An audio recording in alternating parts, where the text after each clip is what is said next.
Good evening. It's Tuesday, July 14th, 2026. And welcome to the Hall of Fame Club Podcast's mid-season show, powered by the Broken Bell Network.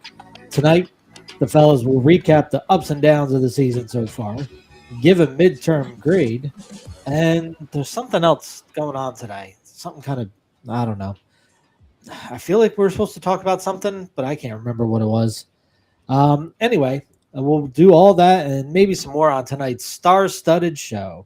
Proudly presented, like I said, by the Broken Bell Network. Gentlemen, gentleman, how are you feeling tonight? I'm living the dream. How about yourself, bud? I'm doing wonderful. Had a great weekend. Had a lot of fun with all the all-star activities. Yeah, you guys. Fuzzy, how you doing? Oh, wait. Oh. Forgot. Yeah, that guy. He's having trouble laying some pipe. It's funny. How you made a funny dude. I think you only get one of those a year, though. We've had like 3. This is like I'm having a Brandon Marsh kind of season here. Yeah, well, relax. You're not. It's not like you're going for a Rod Tidwell contract here. You were a bad deal from the rip. Yep. So look, let's kind of set the stage for the folks, because Philadelphia they're on the world stage, right? We're in the thick of July here. The entire baseball world, if not the world, because let's be honest, we're starting to expand. We had the World Cup. I'm sure maybe some people stayed around in the area just for that, just to now be able to check out the All-Star game. That's very cool. And the 4th of July, that's a big 4th of July we just had. So yeah, right. So there was a lot of connecting dots. I think one thing the world got to see by coming here and being in the U.S. is, we're all very different people. Get to know us individually. You will figure us out. Don't read the news all the time. We are our own individual people. And I think they were surprised. You can see a lot of stuff online. That's a lot of positive stuff. Yep. So this was just another kind of thing, I think, to show, the rest of the world that, Philadelphia, unfortunately, I feel like we missed the mark last night. I mean, we will get into that. But, so we do have that, right? We are hosting the 96th All-Star Game Midsummer Classic, if you will. Yes. And it's taken over the entire city. You got the HBCU Classic, the Swingman Classic that's here. That was at Convention Center is completely redone. It's like, if you guys haven't checked out some of the videos that are online, gorgeous, right? Yeah, it was awesome. It was very well laid out. Yeah. Beautiful displays across it. And we'll get you to talk about those as you walk us through the village, the All-Star Village. Again, for me, that was like one of those things. It's the only thing I think I probably should have done. I had tickets, they sent them to me and everything like that, but I kind of just didn't. Right. But you probably would have fared a lot better either yesterday or today. It was still quite crowded, but definitely less than it was Saturday and Sunday. Right, because the weekend is going to pull the people from the city locally, because they got work now. We've already talked. I'm a teacher, so I'm off for the summer. I probably just could have popped down there. They wrap up today, right? And then tonight at 6:00 it was done. It was the last day. Yeah. So. Well, let's get into kind of, this is still a Phillies podcast, and we are going to get into it right now.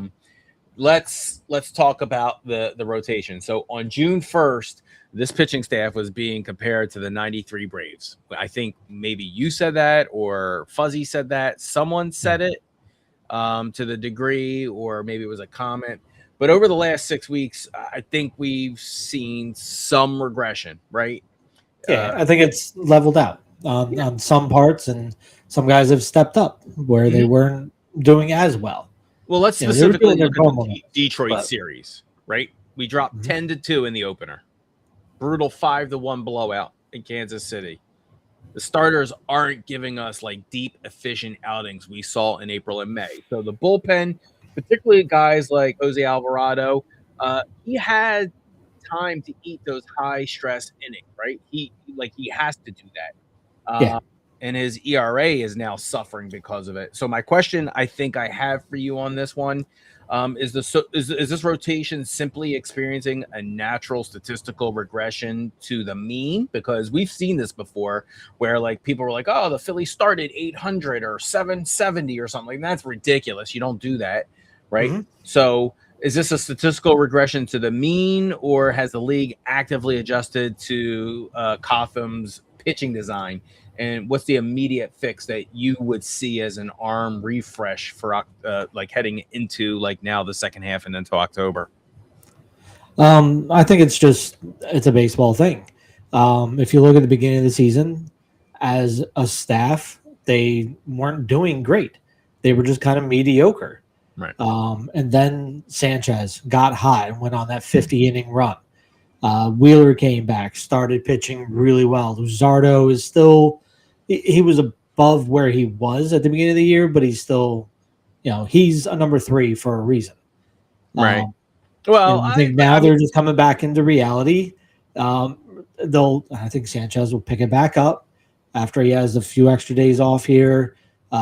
Wheeler has stayed hot. Like he stayed hot right up to the break, and he should have been an all-star, at least named. Even if he didn't pitch tonight, he should have been named an all-star. And I'm hoping Luzardo stays at least in that number 3 level of what you expect out of a third starter, if not improving. What do we need for the second half? We need a 4th and a 5th, because right now we don't have consistency in those spots. Aaron Nola is your 4th starter, and that's simply because of a contract, I think. He is not pitched up to be in the rotation at all, but they don't have any other options. There's nobody else pitching well enough. Painter's getting lit up in the minors, so they don't really have anybody to bring up. And they got these guys that are hitting spot starts here and there and trying to catch that lightning in a bottle for that 5th spot. So I think that's where Dombrowski needs to look going at the trade deadline, is what can we get in that route? Because offensively, they are what to be expected. They got guys producing. When now they're starting to click to where when the top of the lineup's not doing well, the middle and bottom is picking them up, and vice versa, which is what you want. If you can't get everybody to click at the same time, you want parts clicking so that it can help mask the ones that are not.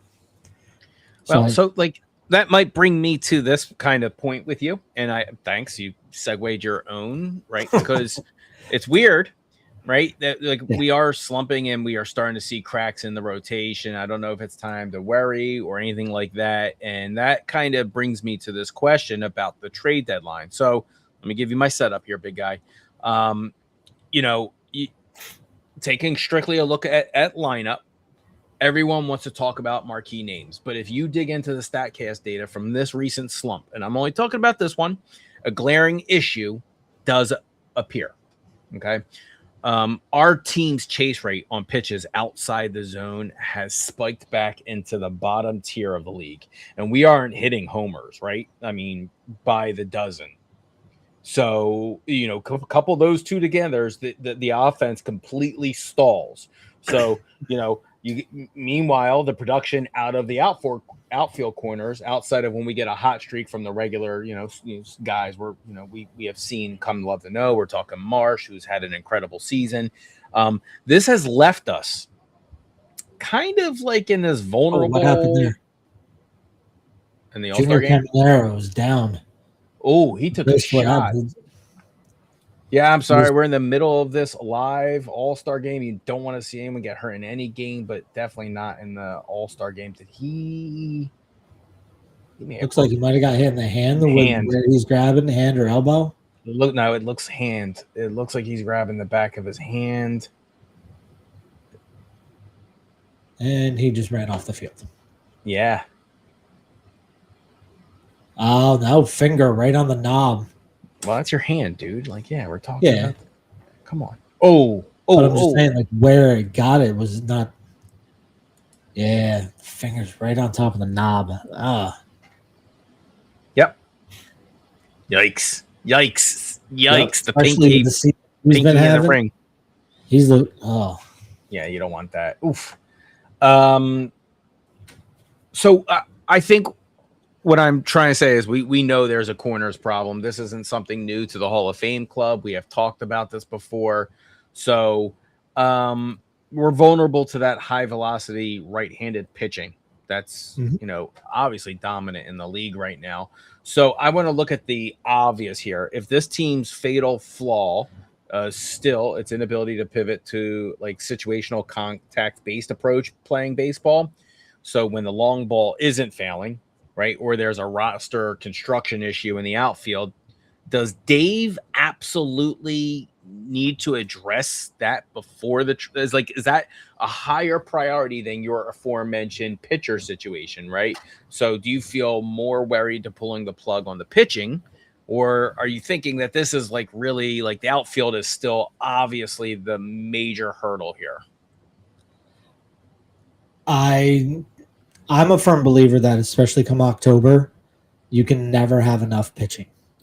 And it's been proven year after year after year. Right. The teams with the best pitchers, and I know like Tyler's saying we have 3 solid starters. It's not good enough. Like you need those 4th and 5th starters to get you through the season, and then those guys become the heart of the bullpen.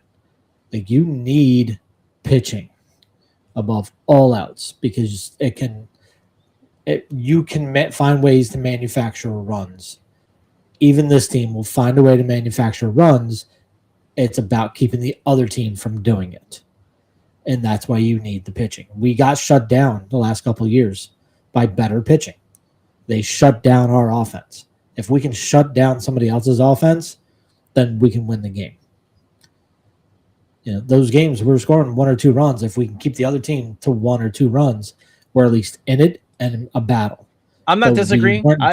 I'm with you. Staff. Pitching does build up your obviously your October rotation, right? It's just you have to be on maybe even 2 days or 3-day rest and notice, and you have to it's do or die, right? So yes, I'm with you. Everyone's got to be solid. Everyone's got to be doing their part. So I think you answered that question very well in terms of you stood by your point, right? Your pitching is Dombrowski's issue. He needs to address it. And I don't think you just stop at the starting rotation. I think starting rotation and bullpen, as Tyler did mention, is obviously all on the table here. I think our outfield, as said, can be situated. I think moving Trey, regardless of whatever the hell he wants, out to out, whatever needs to be done. Bryce said, whatever needs to be done, we can figure that out. Like that is, to me, that is not the issue. The outfield, it is clearly starting pitching. Well done on that, bro. Let's pivot the mood, I guess, if we will. Frustrating Phillies, and it sucks too, right? That's kind of sucks because you got the historic party in the 215-267-484. Is there any more? I don't know anymore. We keep getting new ones every year. Yeah. So because of that, it kind of dampened a little bit. Let's get into like the first thing. We've got the HBCU Swingman Classic. Now that is that's what kind of kicked everything all off on Friday, right? The 10th. That was the big event that kicked it off. So I want to give props to the RBI program because the host city always has what's called the Commissioner's Cup and the Jenny Finch Softball Classic. So it's 17U baseball and softball players within their respective sports that have a tournament. Teams from all across the country come in, play in a 9-team tournament, and it's pretty solid baseball for high school level baseball. So I got to do that Friday and Saturday. I got to run the game changer and watch these games. And that was a blast. That's cool. That was watching kids play baseball again for the love of playing. And I didn't have the stress of coaching because, coaching my 10U kids is great and they love playing the game, but I stress out trying to be the coach, being able to step back and watch these kids play. And, still have the parents that overanalyze every little stat at an RBI tournament level. Right. Was the 17U baseball tournament was a little annoying, but at least the guys from the MLB got it, and they didn't. They're like, yeah, we don't care. All we care about is pitch counts and the final score. That's it. Those are the two things that need to be accurate. So, but that was fun. So that was because of the weather, they had to move some of the games over to UPenn.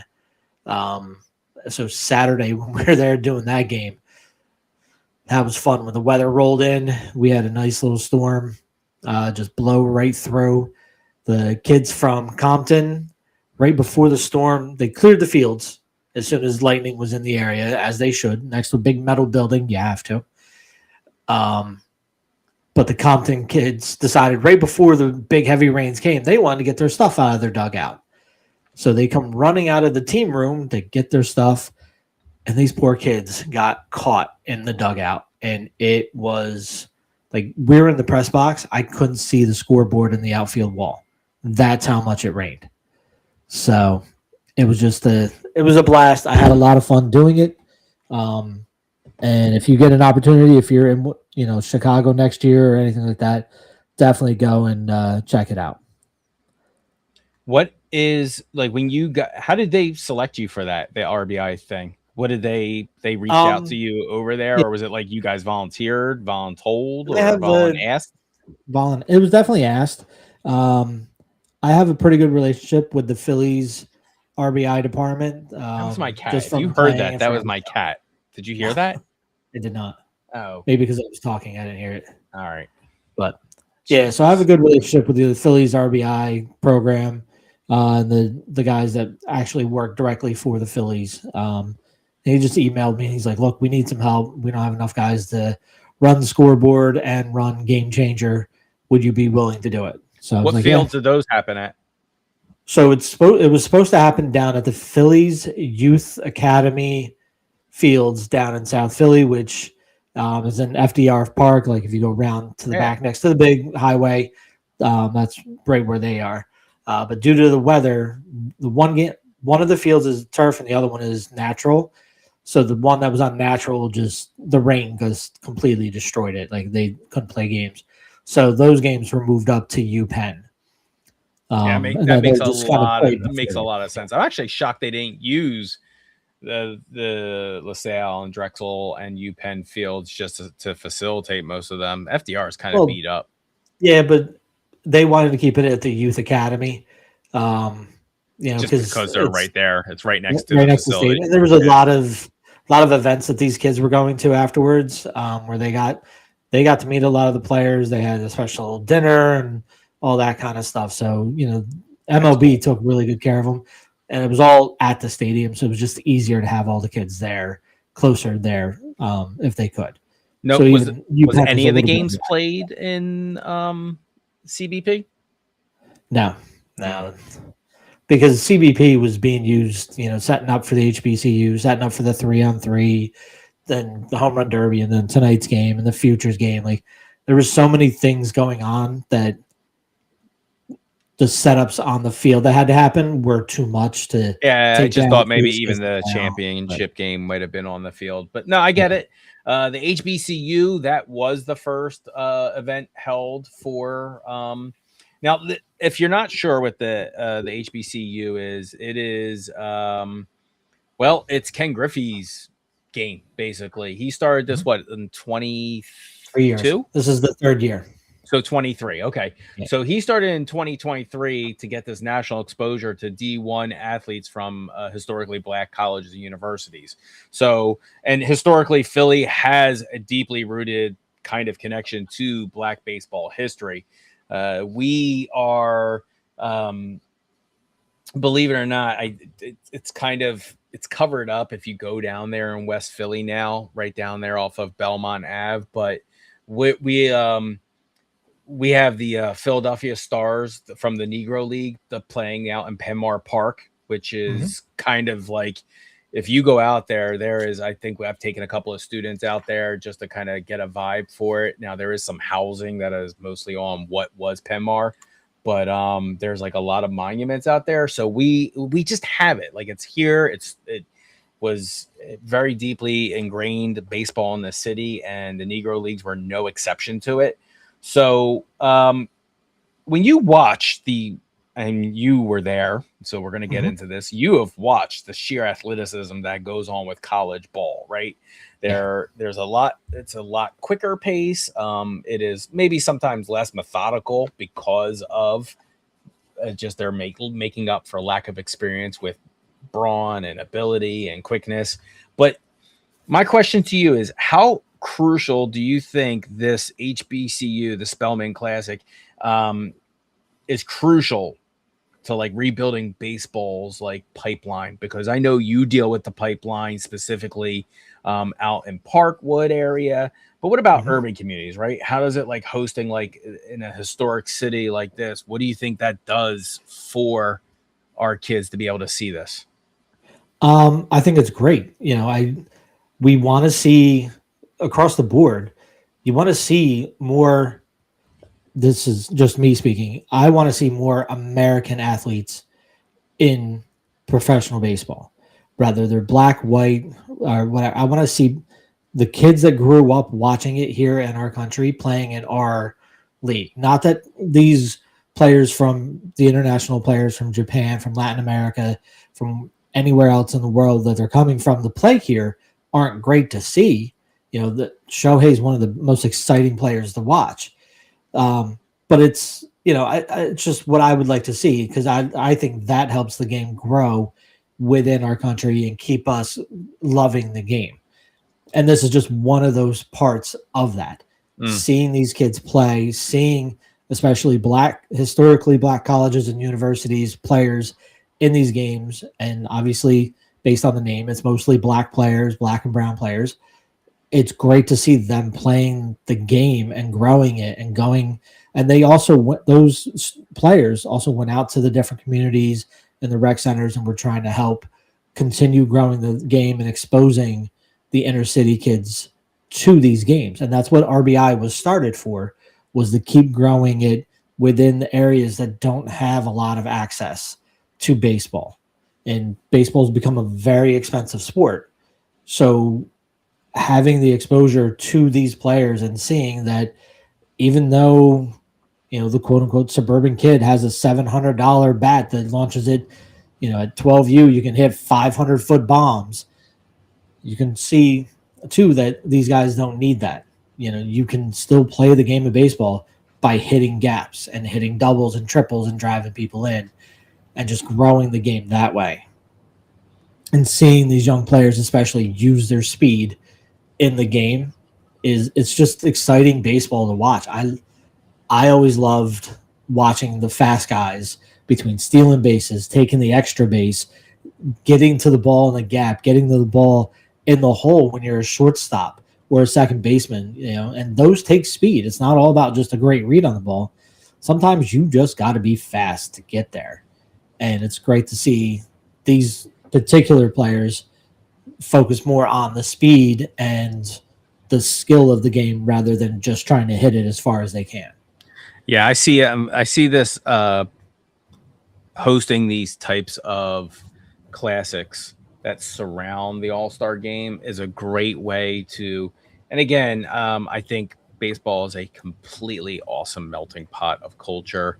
I love it when there's like a translator guy. I don't care about that. I think it's cool. I think it's a part of it. We've had that for now almost 50 some years in the game. It is very cool. I think that this actually just brings the awareness of baseball to like the youth that did not have either access or awareness of the sport, because we are missing out on a lot of talent. And I'm not saying we don't have American talent. I'm not saying that there's an imbalance of American talent in MLB. Again, for all I care, it could be a huge melting pot, but I do see what you're saying, where our all-stars are being progressively more foreign born, right? And it's just the way it is because those kinds of countries have embraced baseball as their number one sport or pastime. And so we are now getting the elite of elites of the Otanis and the right. And I don't know if that's just a fluke, and it's really not, right? I think baseball took the last 20 to 30 years to really grow its brand in these other countries. And Japan takes it very seriously. So it has obviously become, you see what they did with their, what the hell was that? The Ninja Warrior show and shit, right? You know what I'm saying? So I think just their marketing overall worldwide, especially in Europe, the England thing with Chase Utley doing the thing, it has become very good, and it's really drowned out a lot of American talent. Now that's our fault, right? That is right. And I think what you're speaking to is this kind of the HBCU Classic. Baseball has become popular again in high schools. Kids are following it again, or they're more aware of it. In the last 20 years, it was on a downward trend. And there are a couple of things that we can obviously point to that, and clearly, like things like strikes that happened, and obviously, scandals that may have caused issues that really soured the public on their public image. But I think you hit the nail on the head. This will bring a lot of homegrown talent that is abundant and more competitive. It's not going to give more opportunity. Making it to the MLB is insane statistically, but I just think allowing for maybe having that dream, really be able to put that dream of making it and making you feel like you have a chance. Yeah. We've heard a lot of the if you can see her, you can be her. If you see them, you can be them kind of mentality. And I really believe that to be true when it comes to sports. Like, you see American-born players. If you're black and you see black players, like last night, Justin Turner, or not Turner. Why is it skipping my brain? The guy that won his name. The guy that won the Homerun Derby. Oh my God, I went blank. You got it. No, I don't.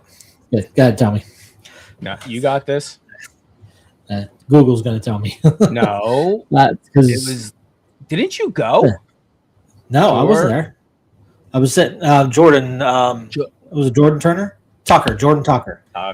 That's it. All right. Took me a minute. No, I was sitting on my couch. I literally said, How many times for you, bud? I'm slow. Leave me alone. Okay. But seeing a player like that win is going to help, I think, grow RBI and HBCU because, this guy had a smooth swing and he made it look easy out there, just hitting bombs. So now young players can see it. That may not be so hard and it could be fun. Let me go ahead and try and start putting it in. I mean, don't get me wrong. He does come up and say that you got to work hard to do it. I love it.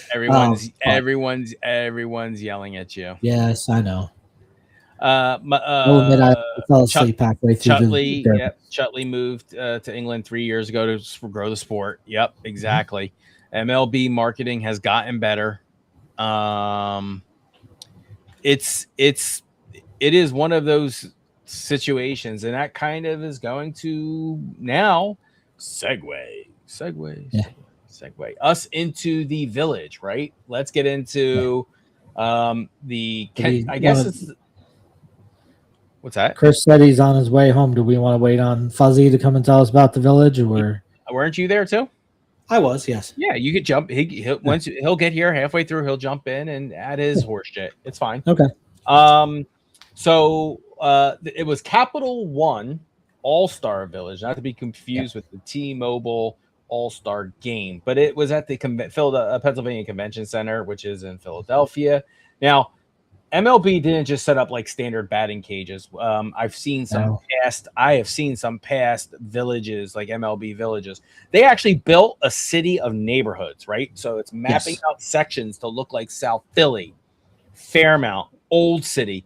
It was give you a feel of them to give them representation. It wasn't identical, but it was an homage to those right areas. It's more of like an artistic but it's definitely, you knew the neighborhood you were looking at. It was an homage. Some of it was avant-garde and like, artistic-y things, but like all that, it was just it wasn't set up in a week, is my point, right? It wasn't even an overnight thing. A month.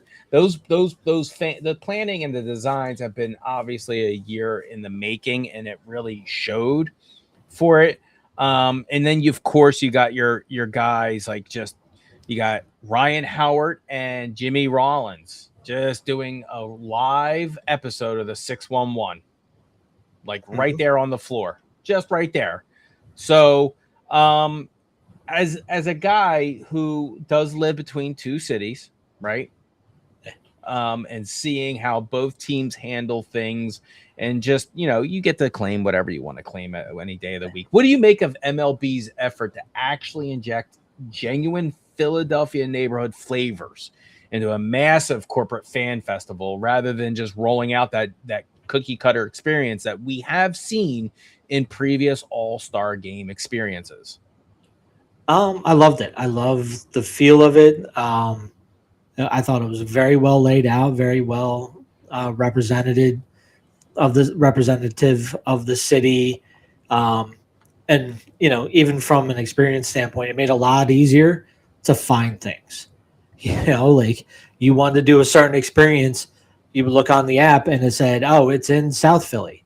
So you could look up and look at the map or look at the signs everywhere and be like, all right, were they South green street signs? It's going to be over here.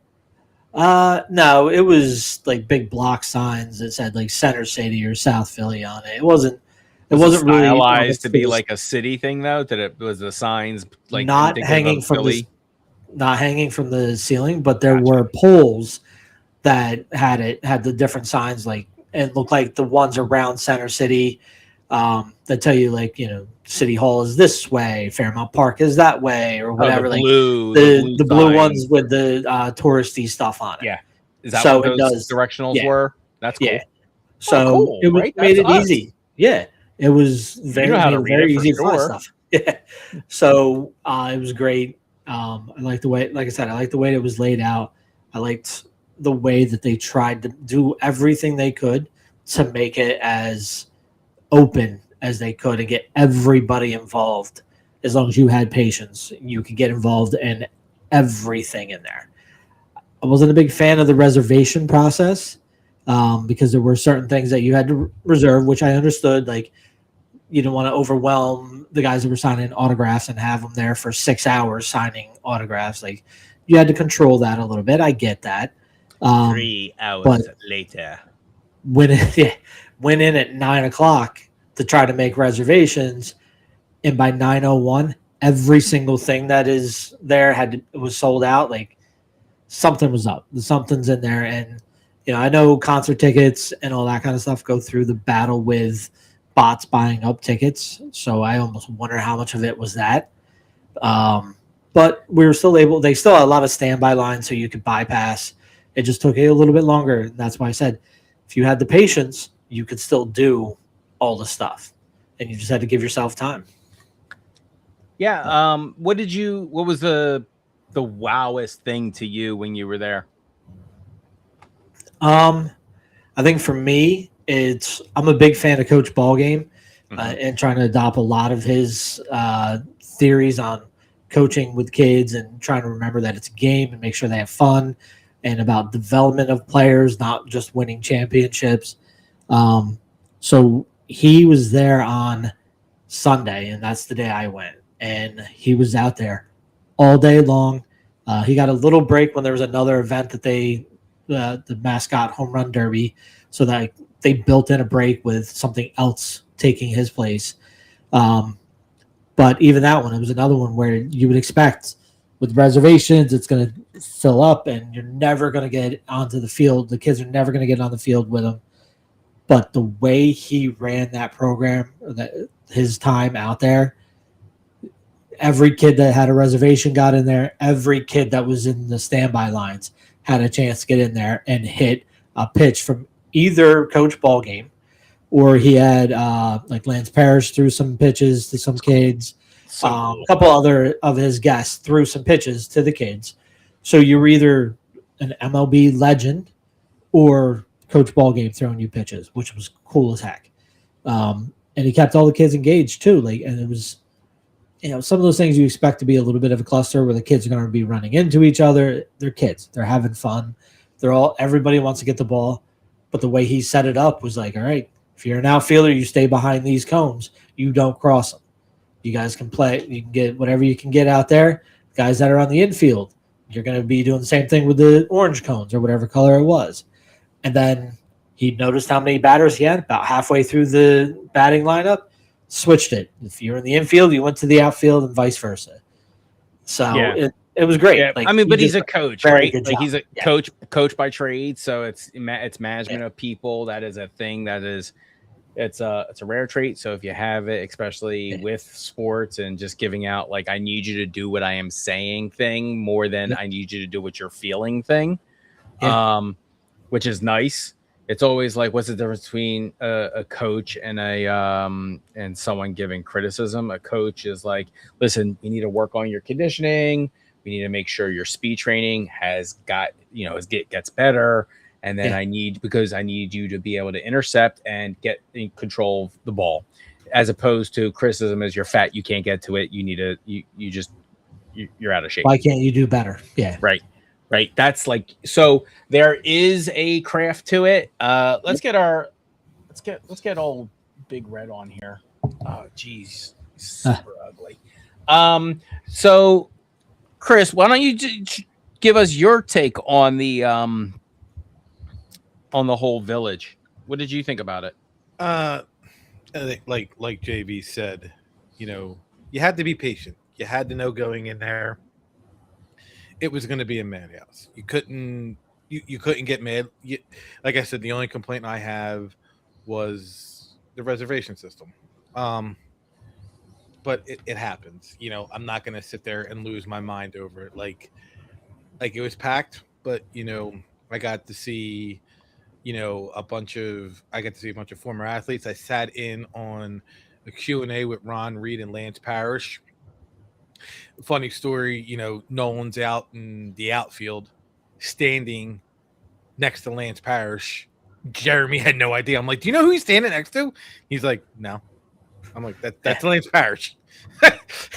just a dude still big as can be. Like, it was crazy. Then I sat in on another one with I hate you all. Then I sat on another one with Dickie Knowles. And then I sat in on another one with Raleigh Fingers, his epic mustache. Oh yeah. But the All-Star Village, we went twice.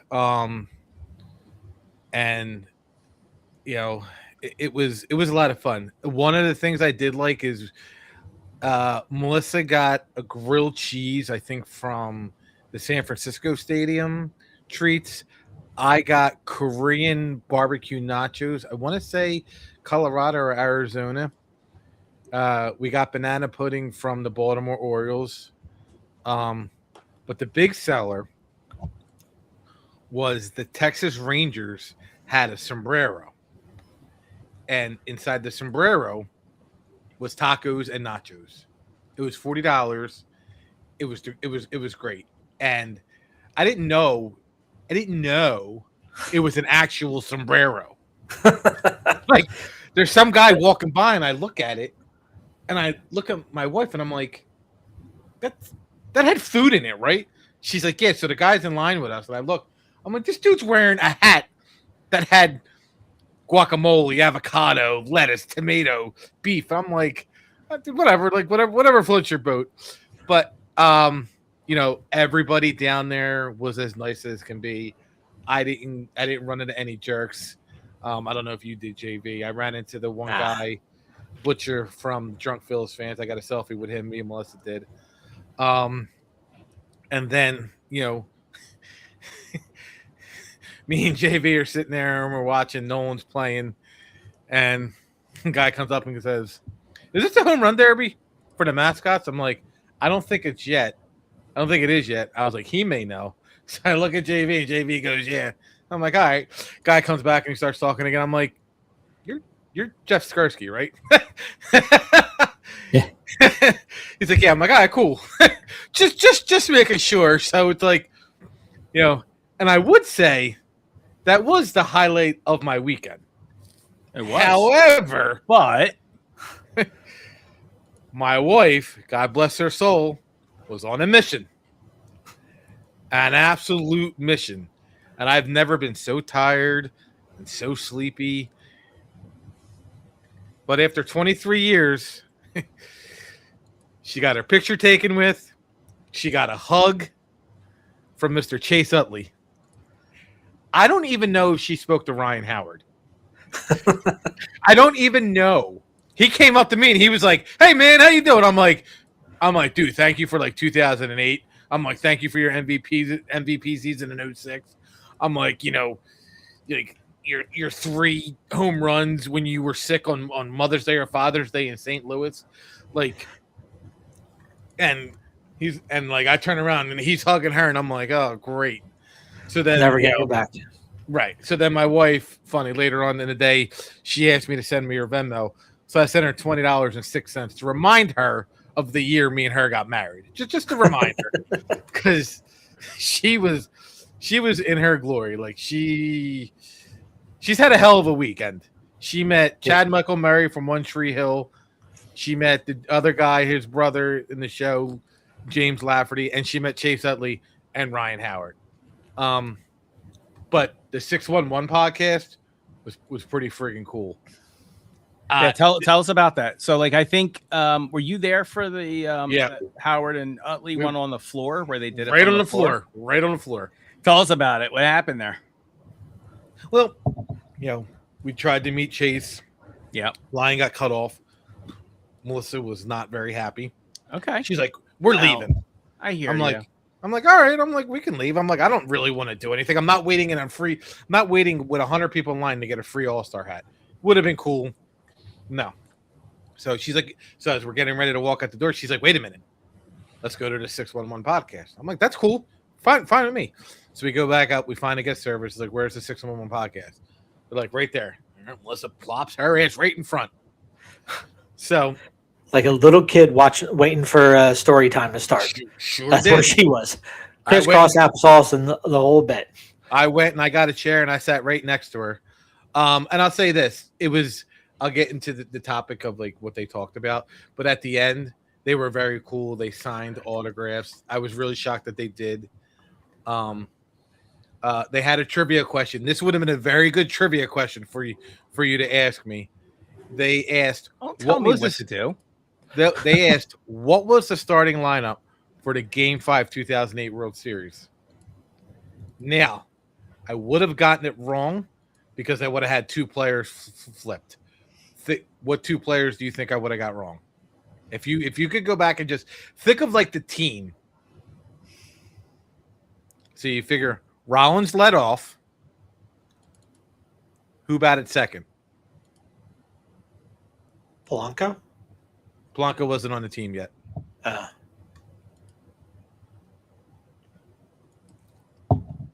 So Victorino.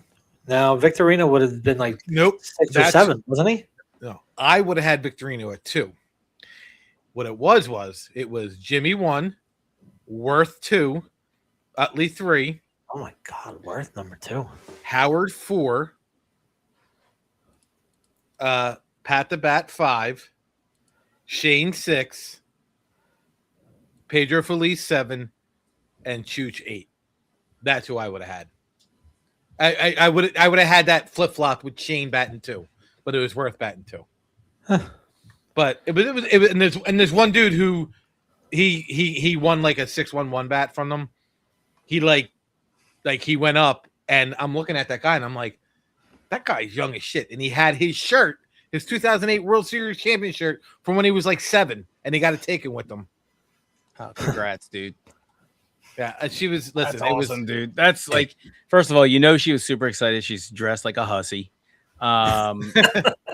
That's and you like look, I wasn't even like the only like you guys had a lot of good fun like there. And look, you could tell these guys are really good sports. They spend time with you. They every time. Like you guys had enough time to get yourself a Monopoly game going with the boys. That is amazing. And that's what I'm talking about, right? They really care about the fans. And it's like they'll get to really know who you are. So that was really cool of them. And I thought they spent like, and I'm sure, and Missy doesn't even like Monopolies. She actually did shit with these boys. Like I know she hates bowling, bro. I know she went because it's Chase and Ryan Howard. She went bowling with them. Yes. That is okay. So I know now she did them a favor. All right. But like you guys like had a really obviously fantastic day. Who paid for that? Like was that part of the package? I know like how MLB paid for it. MLB and T-Mobile. Wow. Where did you guys go for this? That was on Wildwood. You guys took the old-timey photo booth. I like the little Schindler's List effect on the blue rag there. Oh, Jesus. My favorite movie. Wait, what the hell? You guys went to Disney World? Private jet. It was a busy weekend, man. MLB hooked it up. Wow, that's insane. Congrats. And wait, I didn't know you liked the opera. I do. When I'm sitting with Chase Utley and Ryan Howard, I do. Yeah, what did you guys see? Phantom. Okay. All right, but private showing. Oh, they went to the swim club. That is amazing. They went to our private swim club. I am posting this. I'm going to post guest passes on them. My wife works there. They don't need guests. Oh, yeah, that's right. And they're Chase Utley and Ryan Howard. Congrats. But yeah, like awesome day with them.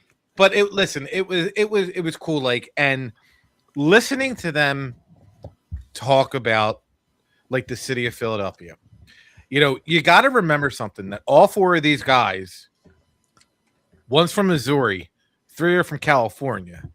They don't know, like, this is Philadelphia. They don't know anything about this. Like, they don't know how crazy the fans. Like, we had Scott Air on last week who said he was scared to play in Philadelphia in the Northeast. So it's like when you think about this, and they come on, and he's like, Jimmy said it the best. He's like, you guys got on me if I didn't run out of grounder, like, and rightfully so. Like, we booed a kid who dropped a home run ball. So that was another thing they brought up. They were talking about like Billin, and they were talking about the World Series. He was like, yo, and I think it was Cole or Chase went, the city went 24 hours without Billin. Think about that. And then he's like, and we probably went like 2 or 3 games without an Eagles chant at a Phillies game. I was dying. But we definitely booed a kid for dropping. We definitely did. We did. That wasn't cool. Yes, it was. The kid was booing himself. He knew. As soon as you drop it, you knew what was coming. Yeah, no, it's stop it. But I don't care. But I get it. Now I do appreciate the guys who were in the All-Star game tonight. And by the way, our boy got shellacked. Yeah, he did. But it's fine. Sanchi got roughed up. Yeah, he did. Look, Chris. You were at the Homerun Derby, right? You miss it. Who else went? I wasn't at the Derby. We were home. I thought you went to the Derby. I thought you got tickets to the Derby. No, I went in 1996 when it was at 3:00 in the afternoon, and there were still seats available.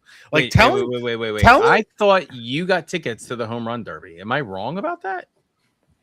Yes, you are. I did not go. Jay? I thought there was something that your son Chase was supposed to be doing that could have got him in there. Yes, he was supposed to work it, but he ended up he had to miss the events because he had baseball practice. Are you kidding me? Baseball practice for the Phillies RBI. For the Phillies RBI League. He had to miss one. What are you doing, Justin? He had to miss one of the events. That's ridiculous. One of the events happened to be the Homerun Derby? Yes. So, but I will say this. But like listening to them talk like today, like listening to the like when you go back and you think and you listen,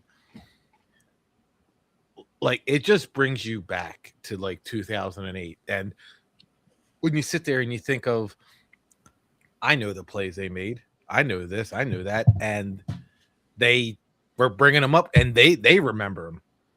Oh yeah, and you forget that these guys, like they're just regular guys. Like they're sitting there, a great story they told.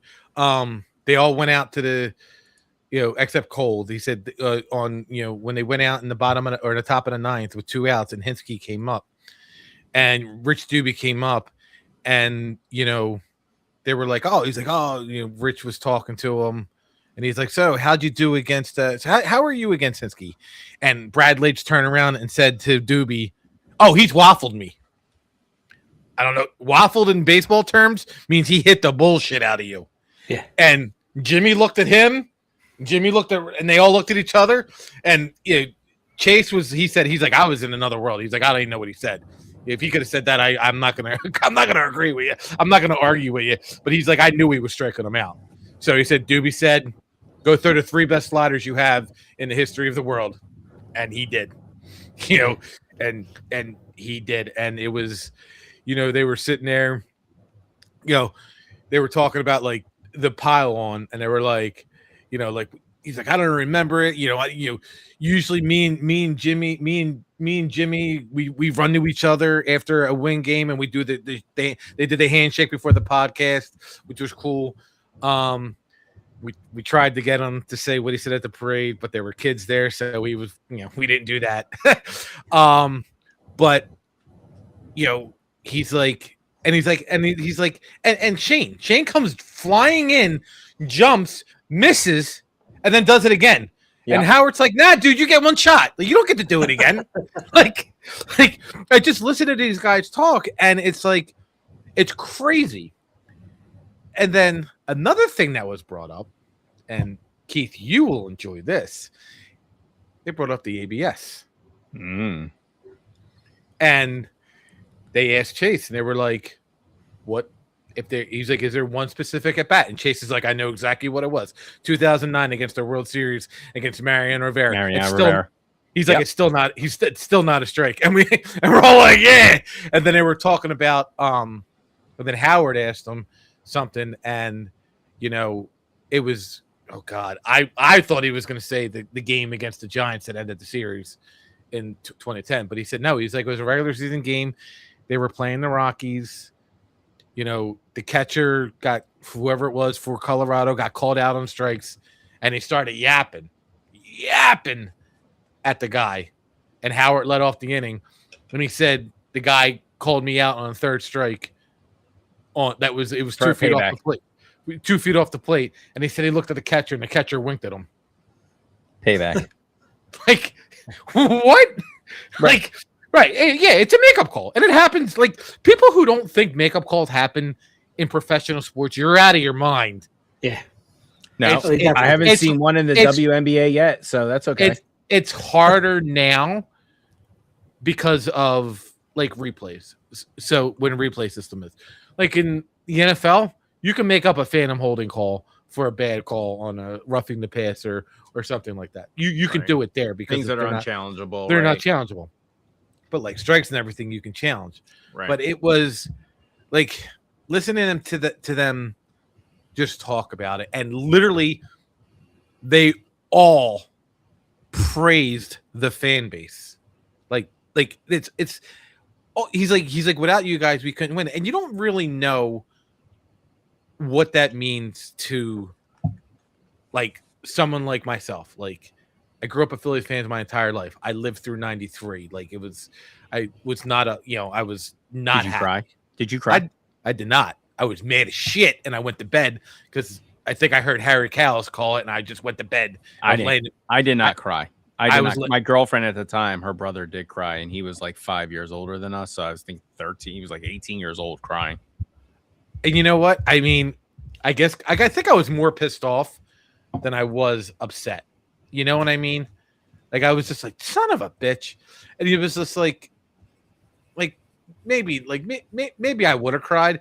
You know, when they won, I didn't cry. I jumped into my friend's arms. Melissa cried. You know, that it's you know, people always forget in like 07 and 08, me and Melissa went to probably about 60 total games.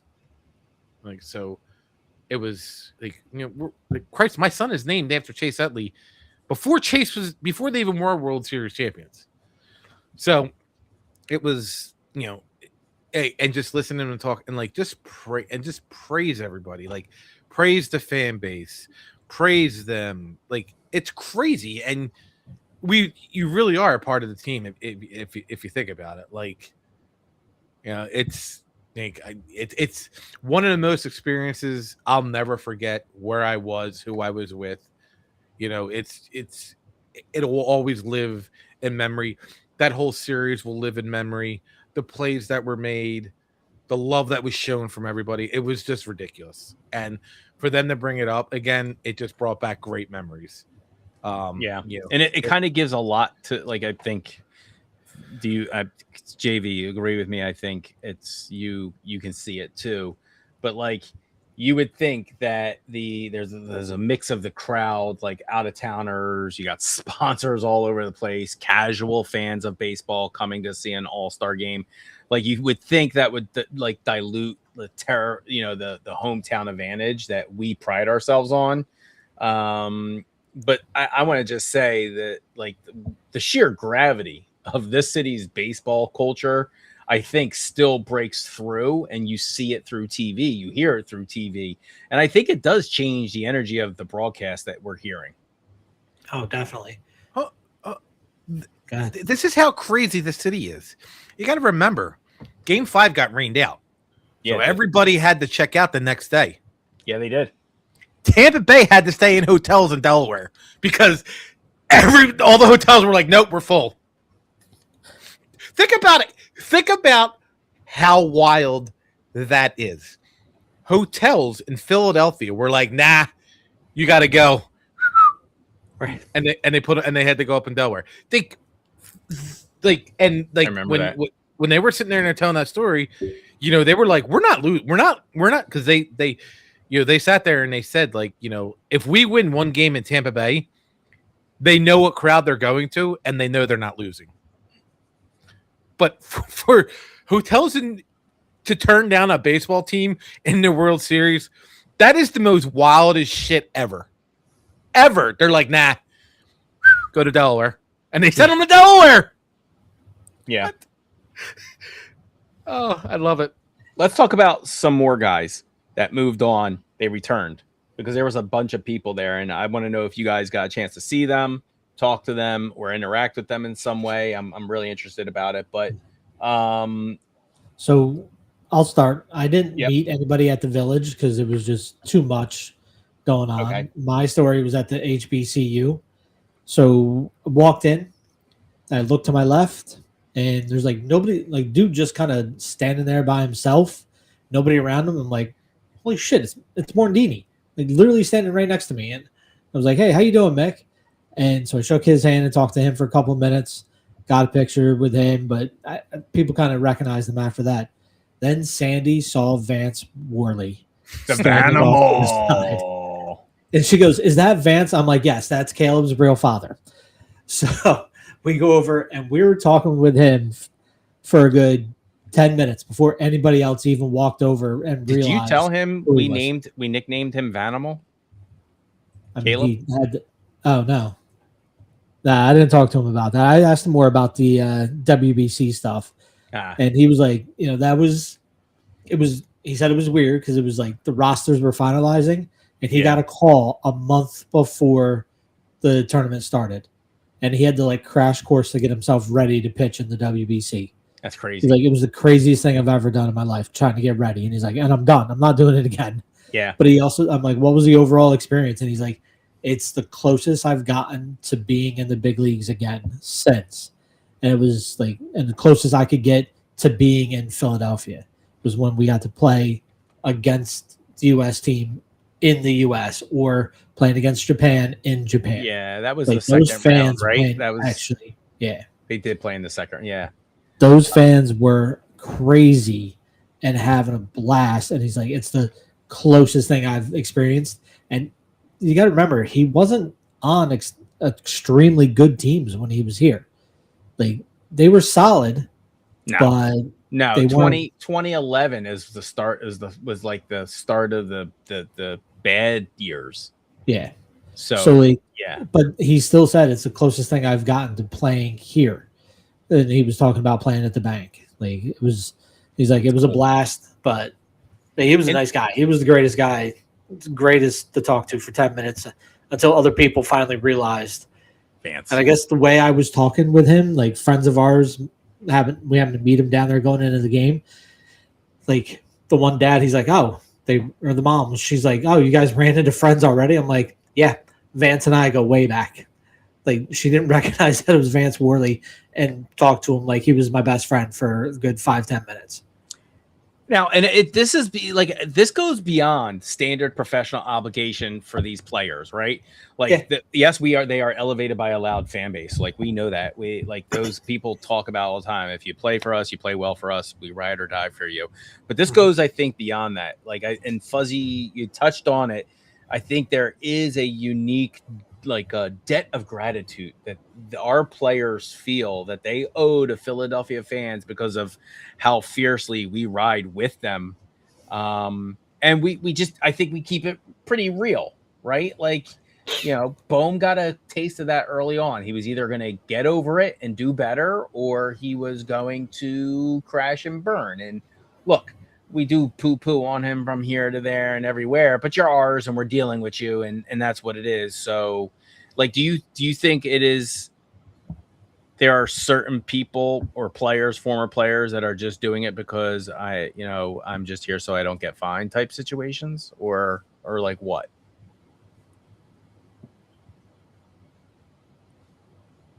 Cool. I'm here so I don't get fined. No one has that vibe there, right? No, not this weekend. Not this weekend. Yeah. I'll tell you who else I didn't meet, but I watched a Q&A session today, the other day, was Mr. Hunter Pence. People forget he was only here like a season and a half. He got a raw deal. He came in, and he was supposed to be the next big guy. And it's, he came out and he was like, he was looking at the town and he was like, dude, he's like, we should probably maybe think about just having an alternate site for the All-Star game and having it at Philly every year. He's like, because you guys are insane. Yeah. We are. He said, watching the Homerun Derby last night, he's like, it was literally, it gave me chills. And he's like, and they were like, when Wilson Contreras made that last out, it was almost as loud as when the Phillies won the World Series. Wasn't there, but like, it was ridiculously loud. Like, and then, I'm going to point it out. I am the absolute first person to call out our fan base when they act a fool. Everyone knows it. Last night, they were the most genuinely awesome fan base in the world. And to the idiot on social media who blasted the Phillies fans for booing Jordan Walker for beating Kyle Schwarber, you're an idiot, because we booed. And then if you go back on social media and look, Netflix posted it. The entire section, just right there, going nuts was chanting Jordan's dad. Yeah. And then everybody else was cheering for him at the end. Right. We don't boo nobody. You beat our guy. But we're also going to cheer you. I mean, they booed him tonight when he got introduced. Rightfully so. He beat our guy. Right. But we chanted his dad's. We chanted Jordan's dad. Yeah. Like, shut up. There's a level, like, you have to understand the boos in Philadelphia is its own language. Like, there's the boos where if you're Juan Soto or a Met, where it's coming from a deep down pit that the city just doesn't like you. If you're the Cowboys, you get those kind of boos. And then you get the ones like Jordan Walker was getting towards the end of the Homerun Derby. It's the playful boo. You're beating our guy, but we're still respecting what you're doing, and we're just going to get it. There was a game Keith and I went to a while ago, and we talked about it. It was that umpire's last game in Philadelphia. And even he said, I need a proper Philadelphia send-off. And everybody booed him. But again, you could tell it wasn't a hateful, you screwed up boo. It was, you know what, you had a great career. We appreciate you. Thank you. And here's just one to send you out on. Like there's different tones to the boos. I don't know if tone is the right word, but there's a different feel when Philadelphia boos you for whatever the reason is that you're getting booed. We don't boo no one. Like we don't like we just don't boo you to boo. Like there's a reason behind it. Like and this was a good reason. But we also cheered. Like come on, dude. Like stop. Like just grow up. Like you just wanted to get your name out on social media. I shared it because you're an idiot. Like don't come at Philadelphia. Like, dude, like it's really she That's was a one very of the dumbest things you can do. So the person was very smart. I will say this. And after 4 comments, turned them off. Turned off the comments. Just throw it out there. They're very smart on her hand, on her board. Yeah. All right. I don't know where he went. But speaking of home run derbies, we have a very special home run derby that's coming up August 1st that Fuzzy and I will be participating in. And that's the Homers for Hope home run derby. Oh.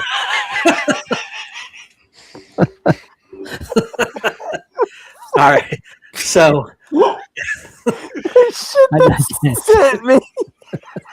I've seen it a million goddamn times. That's so stupid. You are such an idiot.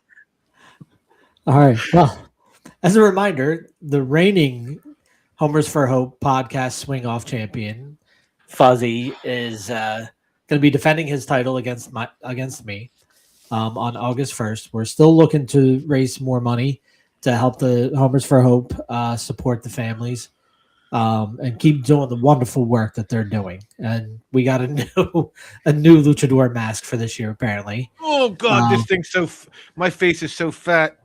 I could do ventriloquism. Dude, I said it before. Much, dude, I can see your temples beating in that.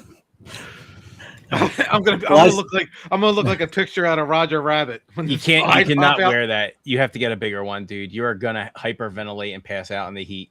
Oh no, I'll die. Yeah. I will. One of those body fans to keep blowing up his shirt while he's doing it. God, it's smushing you so much. Oh my God, dude! Like I see the fat rolling out of the back of your head. Oh my God, maybe that'll fit me. Do you want to try to that little bit of time on his face? No, dude, I can only imagine what's infused in that thing. Homers for Hope. Please go homersforhope.org if you would like to donate for the Hall of Fame Club podcast or Broken Bell Network, either one of these two schmucks. Please do so. We are on Facebook. Our links are always there, so you can look for them there.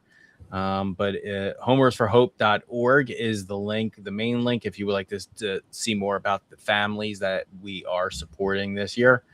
We are going to be having a show. When's our show? Homers for Hope? Thursday. Okay, so we have John Durso coming up from Homers for Hope. I did want to do this. I wanted to put this somewhere in the show. I sent this to the boys. I love this. Here we go. What? This is crazy. Yeah, I'm recording. Hey, record this whole I guess. Oh my God, he called it! No, he called it! Oh my God, he called it! Oh my God! Oh my God! He called it! Yo! I called you! I called it too! Oh yeah. I told you. Pure joy on both kids' voices that you can hear. And even the umpire, the umpire caught it. He knew. and heard them talking to each other. Like, it was just great. That's what kids baseball is about. I want to touch on something before we end the show. No, I still have your highlight of the week. Oh, okay. I just want to, touch on JV when he was talking earlier about, watching these kids play baseball and everything else, and not being a coach on, the strenuous side. When you move on from coaching Nolan, it's going to be the most stressless thing in the world, and the most stressful thing in the world if he stays on as a pitcher. Yeah. So I know. But I'm telling you, man, when I officially retired from coaching Chasing baseball, it was the best thing I could have did for him. I know baseball. I can teach kids to slide. I can teach kids to steal. That's where my forte is. It's not hitting. I mean, I did fix a lot of the kids' batting stances for our team this year because they're just atrocious at times. Some of them were scared of the balls, but that happens at this age. Yeah, but you're going to be able to enjoy it soon. If you take him to the next level. I don't know what your forte is 2 years. Always, and the thing I always say, ask them, don't force it to them. Oh, no. I've asked Chase every year, do you want to play soccer? Do you want to play baseball? It's, there are people who live through their kids, and I get hyped for my son because it's what I do. I don't live through my son. He's his own person. I can help try and control his actions on the field, but I don't live through him. I want to see him succeed. I want to see his teammates succeed.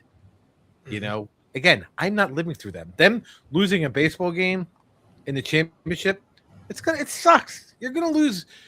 Listen, if you fail 7 times out of 10 in Major League Baseball, you're a Hall of Famer. Listen, I get it. I get that stress because I have it with Ella. I don't know a thing about coaching her in track, never have. But watching her run brings me a lot of joy because she enjoys it. But it's a lot of stress too. Like I was at those RBI games, and she had a track meet in Moravian College. It was tough to not be there, but it was even more stressful watching a clock than trying to actually watch her run. So I get it. It's the times I live for, and I love every second of it. So, all right, let's go ahead and. So again, Thursday night. What time are we doing this with John? 8:30. 8:30. All right. Yeah. So Thursday night with Homers for Hope with John Durso. Keith, what is the last part? What are we doing? Yeah, we have Fuzz's. Before we get out of here, so there's and Fuzzy started segueing into it, which is nice. So there is a massive epidemic with parenting and adults completely ruining youth sports. So the data for this is brutal, actually. Nearly 70% of kids are dropping out of organized sports by age 13. That's wild. And the number one reason isn't a lack of talent. It's sheer burnout and toxic parental pressure. And so we've all seen it. We aren't just talking about parents cheering anymore. We're talking about adults dropping the $5,000 a year for elite travel ball, screaming at a 15-year-old umpire over a missed strike, and treating a suburban Saturday morning game like Game 7 of the World Series. So these kids, they just want to play with their friends and eat orange slices, but adults have turned it into a high-stress corporate job. So Fuzzy, you just spoke and kind of have seen this decline in the organic love for the game that we may have grown up with. Have obsessed parents officially and irreversibly ruined youth sports in America? The floor is yours. I know you've been kind of dying for this one. Have they ruined youth sports? Well, it depends how